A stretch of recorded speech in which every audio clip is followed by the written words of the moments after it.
आप देख रहे हैं प्रदेश का सबसे भरोसेमंद news channel India news Uttar Pradesh Uttarakhand. आपके साथ हूं मैं सोनल दहिया। स्पेशल रिपोर्ट में बात होगी उत्तर प्रदेश में राज्यसभा चुनाव को लेकर मचे सियासी घमासान को लेकर। दरअसल लोकसभा चुनाव से पहले उच्च सदन राज्यसभा की 56 सीटों के लिए चुनाव हो रहे हैं। 15 राज्यों की 56 सीटों के लिए चुनाव में भारतीय जनता पार्टी के नेतृत्व वाले एनडीए और विपक्षी इंडिया गठबंधन के बीच एक एक सीट के लिए रस्साकशी देखने को मिल रही है। लोकसभा सीटों के लिहाज से सबसे बड़े सूबे उत्तर प्रदेश और बिहार जैसे राज्यों में पिछले 20 दिनों के भीतर हुए सियासी उलटफेर ने राज्यसभा चुनाव को दिलचस्प बना दिया है। गठबंधनों का गणित बदलने से उत्तर प्रदेश और बिहार की एक एक सीट पर पेच फंस गया है। उत्तर प्रदेश की अगर हम बात करें तो सूबे की 10 राज्यसभा सीटों के लिए चुनाव हो रहे हैं। 7 सीटों पर बीजेपी और 3 सीटों पर सपा के उम्मीदवारों की जीत तय लग रही थी, लेकिन बदली परिस्थितियों में अब अखिलेश की पार्टी के लिए तीसरी सीट जीतना चुनौतीपूर्ण हो गया है। बीजेपी 7 सीटों के लिए अपने उम्मीदवारों के नाम का ऐलान पहले ही कर चुकी थी, लेकिन अब बीजेपी ने अपने 8वें उम्मीदवार का ऐलान भी कर दिया है। बीजेपी ने संजय सेठ को चुनावी मैदान में उतारा है, जिसके बाद से सपा के लिए अपनी तीसरी सीट निकाल पाना मुश्किल लगता है। वो क्यों, ये भी बताते हैं आपको। दरअसल यूपी विधानसभा की जो स्ट्रेंथ है इस समय पर वो 399 सदस्यों की है। 403 सदस्यों वाली यूपी विधानसभा की 4 सीटें रिक्त हैं। वर्तमान संख्या बल के हिसाब से राज्यसभा की एक सीट से जीत सुनिश्चित करने के लिए जो प्रथम वरीयता की 37 वोट की जरूरत होगी। एनडीए का अंकगणित अगर हम देखें तो बीजेपी के 252, अपना दल के 13, निषाद पार्टी के 6 और ओम प्रकाश राजभर की सुहेल देव भारतीय समाज पार्टी सुभाष सपा के 6 विधायक हैं। हाल ही में अगर हम बात करें तो एनडीए का दामन थामने वाले राष्ट्रीय लोकदल यानी कि आरएलडी के 9 विधायकों को भी जोड़ लें तो एनडीए का संख्या बल 286 पहुंच जाता है। रघुराज प्रताप सिंह राजा भैया की पार्टी जनसत्ता दल के भी 2 विधायक हैं जो समय समय पर सरकार के साथ खड़े नजर आए हैं। इन्हें भी जोड़ लें तो एनडीए का आंकड़ा 288 विधायकों तक पहुंच जाता है। बड़ी बात यह है कि सुबह सपा के विधायक अब्बास अंसारी और सपा के विधायक इरफान सोलंकी अलग अलग मामलों में जेल में बंद हैं। सपा के 108 विधायक हैं, कांग्रेस के 2 हैं और बसपा के 1 विधायक हैं। सपा को 3 राज्यसभा सीटें जीतने के लिए 111 विधायकों के वोट की जरूरत होगी। अगर इरफान सोलंकी समेत सपा के सभी विधायक पार्टी उम्मीदवारों के पक्ष में वोट करते हैं और कांग्रेस विधायकों के साथ ही बसपा के एकमात्र विधायक का वोट भी मिल जाता है तो पार्टी का तीसरा विधायक आसानी से चुनाव जीत जाएगा। लेकिन दिक्कत यह है कि इरफान सोलंकी के वोट डालने पर सस्पेंस है और पल्लवी पटेल ने साफ ये कह दिया है कि हम जया बच्चन और आलोक रंजन को वोट नहीं देंगे। ऐसे में सपा के अपने 2 वोट पर सस्पेंस है ही, बसपा विधायक का वोट उसे मिल पाएगा, इसकी संभावनाएं भी न के बराबर ही मानी जा रही हैं। अगर ऐसा होता है तो सपा के पास तीसरी सीट के लिए 28 से 29 वोट ही बचेंगे। दूसरी तरफ आरएलडी के पाला बदलने के बाद बीजेपी के पास 7 उम्मीदवारों की जीत सुनिश्चित करने के बाद भी करीब 28 से 29 वोट ज्यादा हैं। ऐसे में दोनों ही पक्षों के पास प्रथम वरीयता के वोट करीब करीब बराबर होंगे, जिसके बाद फैसला द्वितीय वरीयता के वोट पर निर्भर करेगा, जहां पर बीजेपी और एनडीए का पलड़ा भारी नजर आ रहा है। सपा को ऐसी स्थिति में आरएलडी और सुबह सपा में अपने लॉयल लोगों को यानी कि विश्वसनीय लोगों को से उम्मीद ये है कि जरूरत पड़ने पर वो उसके पक्ष में वोट कर देंगे। अब पेच ये भी है कि वोट दिखाकर देना होता है, ऐसे में विधायक पार्टी लाइन से अलग जाएंगे, इसकी संभावनाएं भी ना के बराबर ही मानी जा रही हैं। तो ये था उत्तर प्रदेश में होने वाले राज्यसभा चुनाव का पूरा सियासी समीकरण। तो संवाददाता निकिता सरीन की एक रिपोर्ट भी आपको दिखाते हैं। जब आपको बीजेपी के राज्यसभा उम्मीदवार संजय सेठ के बारे में जानने को मिलेगा कि उनका क्या कुछ कहना है, राज्यसभा चुनाव को लेकर वो क्या सोचते हैं, सुनवाते हैं आपको। भारतीय जनता पार्टी ने अपने 8वें उम्मीदवार के तौर पर संजय सेठ को राज्यसभा के लिए उतारा है। इस वक्त बातचीत करने के लिए हमारे साथ मौजूद हैं। सर, 8वें उम्मीदवार हैं आप, क्या प्राथमिकताएं रहेंगी सबसे पहले तो?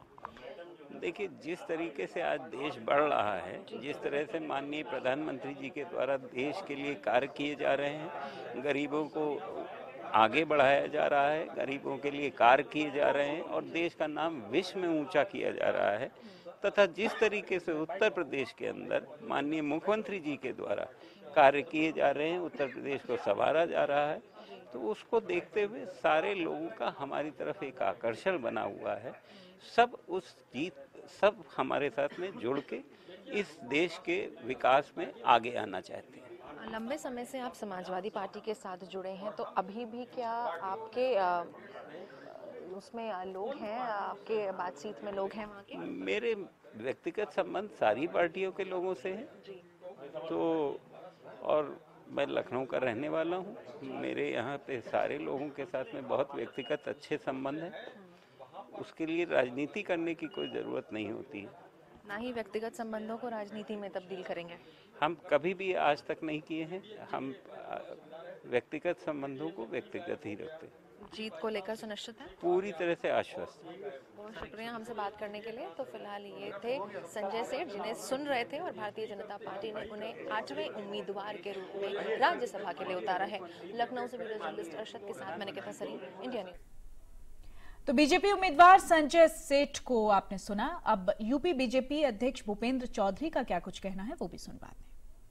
प्रदेश अध्यक्ष भूपेंद्र चौधरी इस वक्त हमारे साथ हैं। सर, 8वां उम्मीदवार आज भारतीय जनता पार्टी ने संजय सेठ के तौर पर उतार दिया है। समाजवादी पार्टी ऑलरेडी 3 उम्मीदवार उतार चुकी हैं। समाजवादी पार्टी की तरफ से अब सीट कहीं ना कहीं जरूर फंस सकती है। सर, यूपी में खेला होने की तैयारी है अब? हमारे पास संख्या बल है जी, और हम लोगों ने सारा विषय बातचीत करके आपस में जी, हमारी पार्टी ने निर्णय लिया है। और मुझे विश्वास है जिस प्रकार की परिस्थिति है और मोदी जी की और योगी जी के प्रति लोगों का विश्वास है, हमारी सरकारों के काम जो विकास के काम है, पूरा प्रदेश और देश उससे जुड़ना चाहता है, तो निश्चित रूप से बहुत बड़ी संख्या में लोग अंतरात्मा की आवाज़ से वोट डालेंगे और बड़े अंतर से भारतीय जनता पार्टी के घोषित 8 प्रत्याशी चुनाव जीतेंगे। सर, एक आखिरी सवाल। संजय सेठ समाजवादी पार्टी से भी जुड़े हैं काफ़ी लंबे समय तक। अब क्या लगता है कि उनके व्यक्तिगत संबंध वहां पर बहुत ही अच्छे हैं, क्या वहां से वोट मांगने की मुझे हमारे पास पर्याप्त संख्या है, हमारे पास हमारी पार्टी के और एनडीए के पास पर्याप्त नंबर हैं और वो लगभग 2-3 साल से हमारे साथ हैं, हमारी पार्टी का हिस्सा है वो। और पार्टी के नेतृत्व ने बहुत सोच समझकर जो हमारी प्रक्रिया है निर्णय करने की, उसके आधार पर भारतीय जनता पार्टी ने निर्णय किया है, हमारी केंद्रीय पार्टी ने। और हम सब लोग मिलकर पूरी तैयारी के साथ हमने नामांकन कराया है और नंबर हमारे पक्ष में है। और निश्चित रूप से जिस प्रकार का देश का प्रदेश का माहौल है, पूरा राममय माहौल है, बड़ी संख्या में लोग प्रभावित होकर मतदान करेंगे भाजपा का। सर, जीत भी निश्चित रूप से बड़े अंतर जीत। बहुत शुक्रिया हमसे बात करने के लिए। तो आप सुन रहे थे स्टेट प्रेसिडेंट भूपेंद्र सिंह चौधरी को, जिनका साफ तौर पर कहना है कि फिलहाल राममय वातावरण में भारतीय जनता पार्टी की जीत निश्चित है। लखनऊ से वीडियो जर्नलिस्ट अर्शद के साथ मैंने कहता सरीन, इंडिया।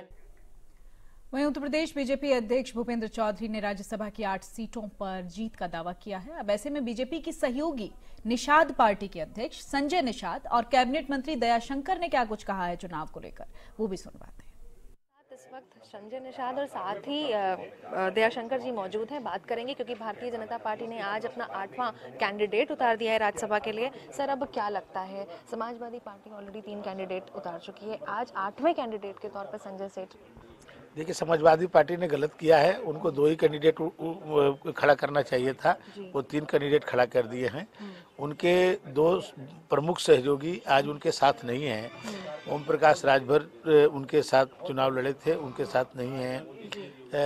आरएलडी आज की तारीख में उनके साथ नहीं है, तो उनके कई सहयोगी दल उनको साथ छोड़ के जा रहे हैं, और तो इसलिए उनको 2 ही लड़ाना चाहिए था और 3 नहीं लड़ाना चाहिए था। हो सकता है एक को पर्चा वापस कर लें, नहीं करेंगे फिर भी तभी भारतीय जनता पार्टी के 8वां प्रत्याशी संजय सेठ जी सबसे ज़्यादा वोट से जीतेंगे, क्योंकि सभी सहयोगी दलों का वोट और बाकी समाजवादी पार्टी में भी बहुत सारे लोग हैं जो मोदी जी और योगी जी के कार्यों से प्रभावित होकर के वो भाजपा के साथ आना चाहते हैं, तो इसलिए सबसे ज़्यादा वोट पाएंगे संजय। भारतीय जनता पार्टी के सहयोगी दल के नेता भी इस वक्त हमारे साथ है, संजय निषाद जी। संजय सर, जिस तरीके से पल्लवी जी पीछे हट गई हैं समाजवादी पार्टी में, अब वो समर्थन नहीं दे रही हैं, क्या लगता है दांव पेच फंसेगा अब? पूरा पीडीए है, गुलदस्ता सजाया है मोदी जी ने, योगी जी ने, और गुलदस्ता सजाने का देन है कि सारे जितने नेता हैं वो उनको विकास चाहिए, जनता को विकास चाहिए, और मोदी विकास यात्रा, योगी विकास यात्रा। इसलिए इस यात्रा में सारे दल के जो मेंबर हैं वो भी, विपक्ष क्यों चाहे इसमें, सब चाहते विकास चाहिए। अब विकास के नाम पर हमारे साथ रहेंगे और 8वां कैंडिडेट भी मेरा जीतेगा। सर, जब तक 7 उम्मीदवार थे भारतीय जनता पार्टी के, तब कहीं ना कहीं समाजवादी को थोड़ी सी राहत जरूर थी, लेकिन आज 8वां कैंडिडेट भी उतार दिया है, अब फंसेगा क्यों? नहीं, मैं नहीं फंसने वाला, क्योंकि उनके पास है ही नहीं, उनको उतारने नहीं चाहिए था भाई। हम सत्ता जो है, सत्ता ही समाज नेता को खुद दे सकती है, इसलिए सारे लोग हमारे साथ हैं और उनके पास तो पहले नहीं, उतारना ही गलत था उनको। सर, आपको भी यही लगता है उन्होंने गलत उतारा है, और क्या नाम वापस लिए जा सकते हैं अब? अभी समय है, समाजवादी पार्टी चाहे तो अपना तीसरा कैंडिडेट को वापस ले लेगी तो चुनाव नहीं। नामांकन का आज आखिरी दिन है। हाँ, तो उसके बाद 18 को पर्चा वापसी है, तो पर्चा वापसी में समाजवादी पार्टी या स्कूटनी में कोई होता है तो सब चुनाव नहीं होगा। यदि सभी वैध पाए जाएंगे तो चुनाव होगा। बहुत शुक्रिया हमसे बात करने के लिए। तो लगातार हम बात कर रहे हैं कई दिग्गज नेताओं से, मंत्रियों से, और साफ तौर पर उनका यही कहना है कि दांवपेच कहीं ना कहीं अब सीटों को लेकर के जरूर फंसेगा, क्योंकि भारतीय जनता पार्टी ने 8वें कैंडिडेट के तौर पर संजय सेठ को राज्यसभा के लिए उतार दिया है। लखनऊ से वीडियो जर्नलिस्ट अर्शद के साथ मैं निकिता सरीन, इंडिया न्यूज। तो आपने सुना दयाशंकर सिंह को। अब मंत्री जेपीएस राठौर ने क्या कुछ कहा है राज्यसभा चुनाव को लेकर मचे सियासी घमासान पर, वो भी सुनवाते हैं। जेपीएस राठौर इस वक्त हमारे साथ हैं। Sir, finally Bharatiya Janata party ने भी आज अपना 8वां उम्मीदवार संजय सेठ के रूप में उतार दिया है। अब क्या लगता है, जीत कितनी करीब? देखिए, भारतीय जनता पार्टी के प्रत्याशी संजय सेठ जी 8वें प्रत्याशी के रूप में हैं। 100% भारतीय जनता पार्टी के 8 प्रत्याशी इस विजय श्री को वरण करेंगे और 27 तारीख को जब निर्वाचन प्रक्रिया पूर्ण होगी तो आप देखेंगे कि हमारे सभी प्रत्याशी विजयी होकर आपके सामने आएंगे। सर, जिस तरीके से पल्लवी पटेल भी अब पीछे हट रही हैं, समाजवादी पार्टी की राहें कहीं ना कहीं टफ हो रही हैं, क्योंकि उन्होंने भी 3 कैंडिडेट्स अपने उतारे हैं। अब क्या लगता है, उत्तर प्रदेश में राजनीति अपने चरम सीमा पर है? देखिए, ऐसा है कि उन्होंने बिना सोचे विचारे तीसरा कैंडिडेट दिया है। जब उनके पास तीसरे कैंडिडेट के लिए वोट थे नहीं पूरे, तो उन्होंने तीसरा कैंडिडेट क्यों दिया, ये तो उनको सोचना चाहिए। जब उन्होंने तीसरा कैंडिडेट दिया है तो फिर हमारी मजबूरी है कि हमको भी एक कैंडिडेट देना है।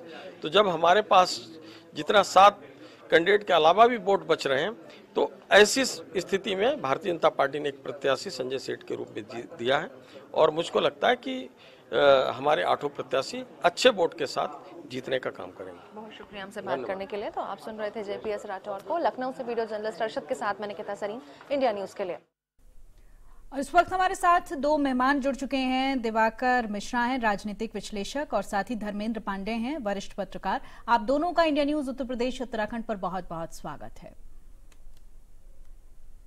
सबसे पहले दिवाकर जी का रुख कर लेते हैं। दिवाकर जी, बड़ा ही दिलचस्प होता जा रहा है, लगातार हम राजनीतिक प्रतिक्रियाएं सुन रहे हैं, हर कोई अपनी जीत का दावा करता हुआ दिख रहा है। आप राजनीति का विश्लेषण करते हैं, बेहतर समझते हैं राजनीतिक सियासी गणित को, किस तरह से देख रहे हैं राज्यसभा को लेकर?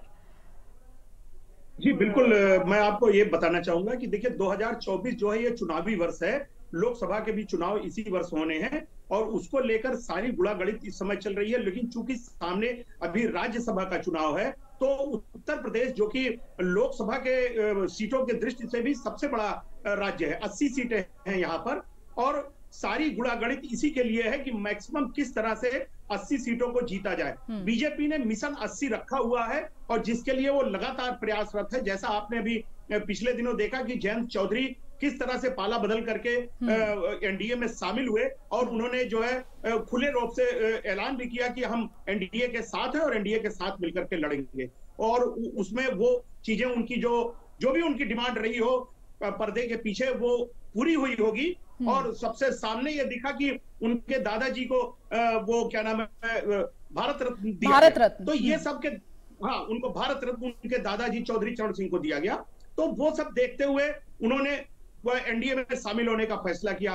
पीछे की जो गणित बताई जाती है वो 4 सीटों की, 1 राज्यसभा और आगे जो है प्रदेश सरकार में मंत्री। लेकिन ये तो पर्दे के पीछे की बातें हैं। अब मैं अगर राज्यसभा चुनाव की बात करूं तो देखिए 10 सीटें हैं। 10 में अगर आसानी से जीतने की बात कही जाती तो 7 सीटें बीजेपी की थी, जो बीजेपी बहुत आसानी से जीत सकती थी और उन्हें 7 प्रत्याशी पहले घोषित भी किया था। जैसा कि आपको पता होगा, सुधांशु त्रिवेदी, जेपीएस राठौर, साधना सिंह, इस तरह नवीन जैन, इस तरह से उन्होंने 7 प्रत्याशी अपने पहले घोषित किए। और समाजवादी पार्टी ने, अखिलेश यादव ने 3 प्रत्याशी घोषित किए, जो उनका भी जीतना गणित के हिसाब से, चूंकि राज्यसभा में वोट काउंटेड होते हैं, उसमें जो भी संख्या होती है वो पहले से पता होती है कि इतने वोट के लिए, एक सीट के लिए इतना वोट पड़ता है। 37 वोट उत्तर प्रदेश में एक राज्यसभा सीट के लिए चाहिए, और उस गणित के हिसाब से दोनों पार्टियों के पास था। लेकिन चूंकि जयंत चौधरी ने पाला बदला और पल्लवी पटेल अपना दल कमेरावादी की, जो सपा के ही टिकट पर विधायक हैं, लेकिन उन्होंने ऐलान कर दिया कि मैं जो है उनको सपा प्रत्याशी को वोट नहीं दूंगी। उन्होंने यह आरोप लगाया कि जो पीडीए की बात अखिलेश यादव करते हैं, पीडीए का प्रत्याशी उन्होंने नहीं बनाया है। जैसा आपको पता है कि आलोक रंजन और उनके नाम पर वो सहमत नहीं। तो इस तरह से जब ये स्थिति आई तो तीसरे प्रत्याशी के लिए समाजवादी पार्टी के सामने एक दिक्कत खड़ी हुई कि वो कैसे उनका तीसरा प्रत्याशी जीतेगा। तो ये देखते हुए लास्ट मोमेंट पे आज जो नामांकन का अंतिम दिन था, जैसा आपने अभी अपनी रिपोर्ट में भी बताया कि संजय सेठ जो लखनऊ के जाने माने बिल्डर हैं, उद्योगपति हैं, आपको पता है सालीमार ग्रुप के वो पार्टनर हैं और बड़े व्यवसायी हैं, और उनको उन्होंने उतार करके राज्यसभा के चुनाव को दिलचस्प बना दिया है। अब देखिए, आप खास तौर पे देखिए कि संजय सेठ पहले समाजवादी पार्टी में ही थे, मुलायम सिंह यादव के बड़े ही करीबी माने जाते थे, और जब वो समाजवादी पार्टी में थे, समाजवादी पार्टी ने उनको राज्यसभा सदस्य भेजा भी था। लेकिन जब वो बीजेपी में शामिल हुए तो उनका जो कार्यकाल बचा था उसके लिए उन्होंने इस्तीफा दे दिया, और भाजपा ने उनको फिर तुरंत प्रत्याशी बना के राज्यसभा में उनका कंटिन्यू रखा। और इस बार भी लास्ट मोमेंट पे जो है वो उन्होंने संजय सेठ को अपना प्रत्याशी बना करके मुकाबले में ला दिया है। नहीं तो अगर 7 और 3 की बात होती तो ये निर्विरोध निर्वाचन हो जाता। लेकिन चूंकि एक प्रत्याशी 11 प्रत्याशी हो गए हैं, तो अब यहाँ पे चुनाव होगा जो 27 फरवरी को। बिल्कुल, इसी ने कहीं ना कहीं इसको बहुत दिलचस्प भी बना दिया। धर्मेंद्र जी से भी मैं प्रतिक्रिया ले लेती हूँ। धर्मेंद्र जी, जिस तरह से अभी बड़ा डिटेल में बताया है दिवाकर जी ने कि कई सारी सीटें हैं जो हैं और वो थी हो जाएंगी, जो इस वक्त है वो थी हो जाएंगी, और साथ ही साथ उन्होंने एक और महत्वपूर्ण बात कही है कि जो पाला बदलने की बात आई है वो एक बड़ा फेरबदल हो सकता है, उसका एक बड़ा प्रभाव इम्पैक्ट हो सकता है। आपकी समझ क्या कहती है? देखिए, लोकसभा राज्यसभा चुनाव वास्तव में जो है ये राजनीतिक दलों की जो है एक परीक्षा है। लोकसभा चुनाव से पहले जो है किस तरीके से अपनी मजबूती और अपने कुनबे को कितना समेट करके रख सकते हैं, उसकी एक परीक्षा है। अब इसमें सबसे बड़ी परीक्षा जो है वो, क्योंकि सत्तारूढ़ पार्टी जो है प्रदेश में और देश में दोनों में भाजपा है, तो भाजपा ने अपनी तरफ से मुझे लगता है कोई कोर कसर नहीं छोड़ी। और क्योंकि ये देखने को मिला है कि कई बार जो है अप्रत्याशित नतीजे अलग अलग राज्यों में होने वाले लोकसभा राज्यसभा चुनाव में देखने को मिले हैं। कई बार कांग्रेस ने भी चौंकाया है, जैसे पिछली बार एक बार राज्यसभा में जो है कांग्रेस ने जो है चौंका दिया था राजस्थान से, भाजपा की वहां से हट गए और कांग्रेस के प्रमोद तिवारी जीत के आ गए थे। इसी तरीके के कई बार जो है ये अप्रत्याशित परिणाम जो है वो भाजपा ने दिए। इस बार भी जो 8वां प्रत्याशी आया है, निश्चित तौर से ये भाजपा की एक जो है विपक्ष के ऊपर मनोबल जो है विपक्ष का जो है उसके ऊपर एक मनोवैज्ञानिक दबाव देगा। और साथ साथ चूंकि जो अखिलेश या इंडिया गठबंधन जो है उसके घटक दल जो है वो तेजी से हटे, जिस तरह से ये पश्चिमी उत्तर प्रदेश से रालोद जो है अलग हुई है, जयंत चौधरी जो है अलग हुए हैं, तो उसका जो है, और जो अंक गणित इस टाइम पे जो वो प्रथम वरीयता के जो वोट है लगभग जो है वो सपा या जो है भाजपा के लगभग बराबर ही हो गए 8वीं सीट पे। तो उस ऐसी स्थिति में जब उधर अपना दल कमेरावादी की जो पल्लवी पटेल भी रुष्ट दिखाई पड़ रही, क्रॉस वोटिंग होने का जो है वो ज्यादातर है, और दूसरी वरीयता से भी जो इसमें वोट होगा उसमें जो है दूसरी वरीयता का जो वोट होगा मुझे लगता है वो जो है चौंकाने वाला होगा। और रह गई बात जहां तक की जो है भाजपा, तो इस बार भाजपा ने बहुत सारे केंद्रीय मंत्रियों को भी चुनाव राज्यसभा के चुनाव से दूर रखा है। जो एक साफ संकेत है कि आने वाले लोकसभा चुनाव में कई सारे बड़े मंत्री जो भाजपा में बड़े कद्दावर और बड़े नेता कहे जाते थे, लेकिन वो पिछले दरवाजे से आकर के केंद्र की राजनीति करते थे या पार्टी की राजनीति करते थे। ऐसे बड़े नेताओं की इस बार अग्नि परीक्षा मुझे लगता है कि लोकसभा चुनाव में होगी। अभी भी देखेंगे आप तो केंद्र के 7 बड़े मंत्रियों को जो है मौका नहीं मिला है, उनको राज्यसभा में पार्टी ने दोबारा नहीं भेजा है। इससे संकेत आ रहा है कि पूरे देश में बड़े बड़े जो नेता जो पिछले दरवाजे से चुन करके आ जाते थे और जनता के बीच में उनका जो है कोई विशेष सरोकार नहीं होता था, उनके लिए भी एक अग्नि परीक्षा होगी। उसमें से जो है क्योंकि 3 या 4 मंत्री ऐसे हुए हैं जिनको दोबारा जो है वोट मिला है, और उसमें भी एक बड़ा नाम जो अश्विनी वैष्णव को जो मिला है वो सिर्फ इसलिए मिला है कि बीजेपी अश्विनी वैष्णव के नाम पे ही समर्थन कर सकती थी, किसी और के नाम पे वो समर्थन नहीं मिल सकता था। इसलिए रेल मंत्री अश्विनी वैष्णव को दोबारा से राज्यसभा भेज दिया, क्योंकि उड़ीसा में जो है वो पिछली बार भी अश्विनी वैष्णव जो चुन के आए थे उसमें जो है बीजेपी का सहयोग था, बीजेपी ने वहां जो है समर्थन दिया था। इस बार भी बीजेपी ने समर्थन दे दिया, जबकि वो एनडीए के अलायंस में नहीं है। फिर भी कई बार क्या होता है, इसी तरीके से एक परिणाम मुझे लगता है कि संजय सेठ को जो उतारा है उसमें एक बड़ा परिणाम, उसमें जो है बड़ा परिणाम और बड़ी बढ़त जो है वो भाजपा ले रही। 8वीं सीट मुझे लगता है भाजपा वहां निकाल ले जाएगी। बिल्कुल। दिवाकर जी, बहुत छोटा सा कमेंट चाहूंगी क्योंकि वक्त बहुत कम है। अभी इंडिया गठबंधन का जिक्र किया है धर्मेंद्र जी ने, उसके लिहाज से भी बहुत महत्वपूर्ण था ये, क्योंकि जहां भी चुनाव होते हैं वहां पर एक नजर टिकी होती है कि गठबंधन के जो घटक दल हैं वो किस तरह से प्रभाव डालते हैं। लेकिन पिछले दिनों से लगातार जिस तरह से हम देख रहे हैं, बयानबाजी का दौर चल रहा है और बयानबाजी के साथ साथ हमने उसको घटते हुए भी देखा है कि किस तरह से टूट फूट होती चली गई। तो उसके लिहाज से भी मैं थोड़ा आपसे समझना चाहूंगी, बहुत संक्षेप में सर। जी बिल्कुल, देखिए पांडे जी की बात से मैं बिल्कुल सहमत हूं कि भारतीय जनता पार्टी मनोवैज्ञानिक बढ़त लेने के प्रयास में है। देखिए ये मात्र राज्यसभा का मामला नहीं है, ये मामला लोकसभा का भी है। जिस तरह से उत्तर प्रदेश में इंडी गठबंधन को खंड खंड कर दिया बीजेपी ने, जयंत चौधरी को तोड़ दिया और उनकी जो कमेरावादी की पल्लवी पटेल है उनको भी एक तरह से टूट ही गई है। और राष्ट्रीय स्तर पे भी आप देखेंगी तो इंडी गठबंधन कहीं दिखाई नहीं पड़ता है। पश्चिम बंगाल में ममता बनर्जी एकला चलो की नीति अपना रही है। पंजाब में आम आदमी पार्टी ने घोषित कर दिया कि वो अकेले चुनाव लड़ेगी। दिल्ली में मात्र 1 सीट कांग्रेस को देने को तैयार है। और यूपी जो सबसे बड़ा, जिस पे सबकी निगाहें थी, वहां की स्थिति है कि अखिलेश यादव बिल्कुल अकेले पड़ते हुए नजर आ रहे हैं। और जो भारतीय जनता पार्टी का मिशन 80 है वो कहीं ना कहीं उसके लिए भाजपा प्रतिबद्ध, बिल्कुल कहीं ना कहीं मजबूती मिलती दिखाई दे रही है। बिल्कुल ठीक कह रहे हैं आप दिवाकर जी, बहुत बहुत शुक्रिया। ठीक है धर्मेंद्र जी, आपका भी बहुत बहुत शुक्रिया। तो लगातार हम देख रहे हैं कि राजनीतिक घटनाक्रम तेज है और जिस तरह से एक संभावना जताई जाती है राजनीतिक विश्लेषकों की तरफ से भी कि आगामी जो राजनीतिक परिदृश्य है वो किस तरह से बदल सकता है, उस पर सबकी निगाहें टिकी हुई हैं। अब देखना ये होगा कि किस तरह के चुनावी परिणाम रहते हैं और किस पार्टी को मजबूती मिलती है। फिलहाल वक्त एक छोटे से ब्रेक का है, फौरन होंगे।